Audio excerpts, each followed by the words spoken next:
आहरा सुखी गईले पोखरा सुखी गईले कलशा के पानी जी सुखी गईले कलशा के पानी जी।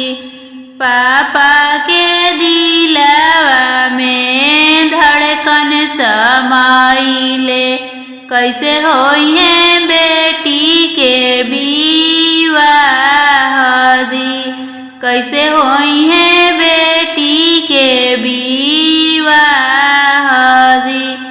आहरा भरी गईले पोखरा भरी गईले कलशा के पानी जी भरी गईले कलशा के पानी जी। पापा के दिलवा में हुलसा समाइले अब होई है बेटी के विवाह जी अब होई है बेटी के विवाह जी। आहरा सुखी गईले पोखरा सुखी गईले कलशा के पानी जी सुखी गईले कलशा के पानी जी।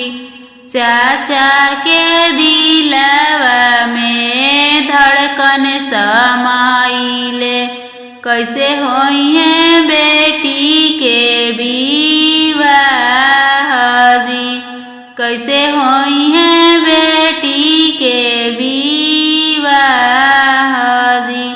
भैया के दिलवा में धड़कन समाइले कैसे होई है बहिनी के विवाह जी कैसे होई है बहिनी के विवाह जी। आहरा भरी गईले पोखरा भरी गईले कलशा के पानी जी भरी गईले कलशा के पानी जी।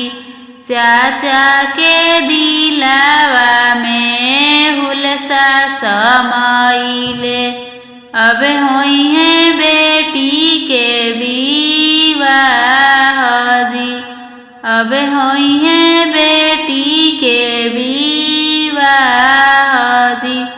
भैया के दिलवा में हुलसा समाइले अब